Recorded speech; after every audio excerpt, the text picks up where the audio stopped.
OPS வந்து ஒரு வாரம் கூட ஆகலையே, அதற்குள் அதிரும் அறிவாலய கதவுகள்.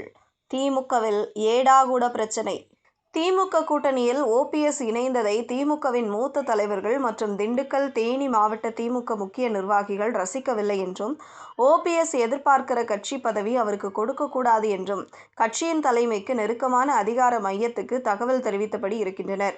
திமுகவை வலிமைப்படுத்தவும், அதிமுகவை பலகீனப்படுத்தவும் அதிமுகவில் கோலோச்சிய விவிஐபிக்கள் மற்றும் விஐபிக்களை திமுகவில் இணைத்து வருகிறார் திமுக தலைவர் ஸ்டாலின்.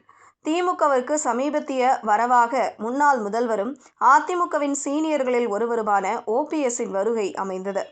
அவரை மிக உற்சாகமாக திமுகவில் இணைத்து கொண்டார் ஸ்டாலின்.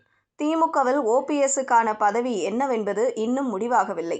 கூட்டணியில் காங்கிரஸ் பஞ்சாயத்து, ராஜ்யசபா தேர்தல் உள்ளிட்ட விவகாரங்கள் முடிந்ததும் ஓபிஎஸ் விவகாரத்தில் கவனம் செலுத்த ஸ்டாலின் தீர்மானித்திருப்பதாக சொல்லப்படுகிறது. இதற்கிடையே திமுகவில் ஓபிஎஸ் இணைக்கப்பட்டதை திமுகவின் சீனியர்கள் மத்தியில் அதிருப்திகள் இருந்து வருகின்றன. இது குறித்து சீனியர்கள் தரப்பில் விசாரித்த போது திமுகவிலிருந்து அதிமுக உருவானது. திமுகவை பரம எதிரியாகவே எம்ஜிஆரும் ஜெயலலிதாவும் உருவகப்படுத்தி அதிமுக தொண்டர்களை அப்படியே வளர்த்தெடுத்தனர். ஆனால் கடந்த 15 ஆண்டுகளில் அதிமுகவிலிருந்து திமுகவுக்கு வரும் முக்கியஸ்தர்களுக்கு சிவப்பு கம்பளம் விரிக்கப்பட்டது. தாய் கழகத்தில் இணைகிறார்கள் என்கிற அளவுகோலில் தான் அவர்களின் இணைப்பை திமுகவினர் பார்த்தனர்.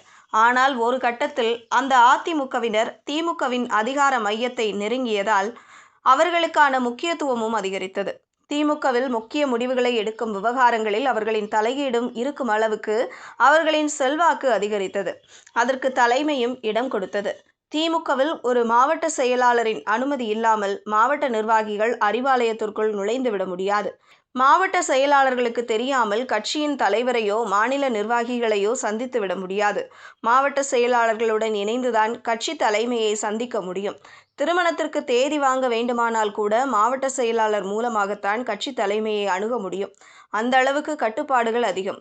திமுகவின் சிஸ்டமும் அப்படித்தான் இருந்தது.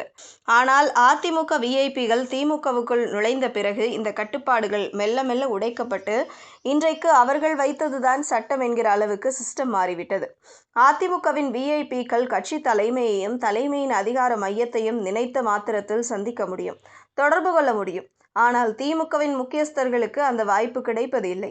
மேலும் அதிமுகவில் இணைந்தவர்களுக்குத்தான் தேர்தல் அரசியலிலும் ஆட்சியிலும் முக்கியத்துவம் கிடைக்கிறது.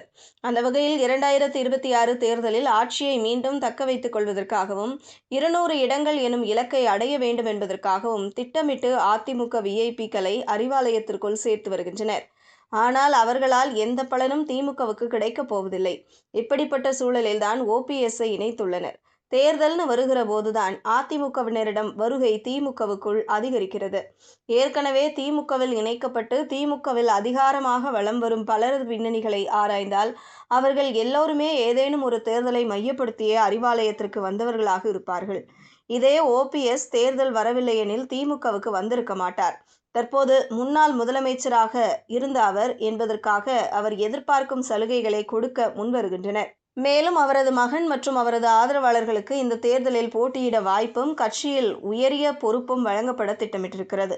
அப்படியானால் அவர்களுக்கு கிடைக்கிற தேர்தல் வாய்ப்பும் கட்சி பதவியும் திமுகவினருக்கு கிடைக்க வேண்டியவை.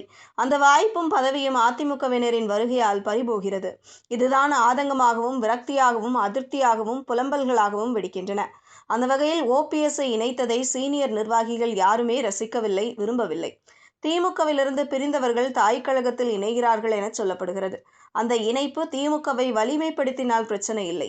மாறாக திமுகவை கபலீகரம் செய்து திமுகவின் அடையாளத்தை இழக்கச் செய்து அதிமுகவாகவே மாறும் தோற்றம் உருவாகி வருகிறது என்பதுதான் எங்களின் ஆதங்கம் என்று தங்களின் விரக்தியை வெளிப்படுத்துகின்றனர்.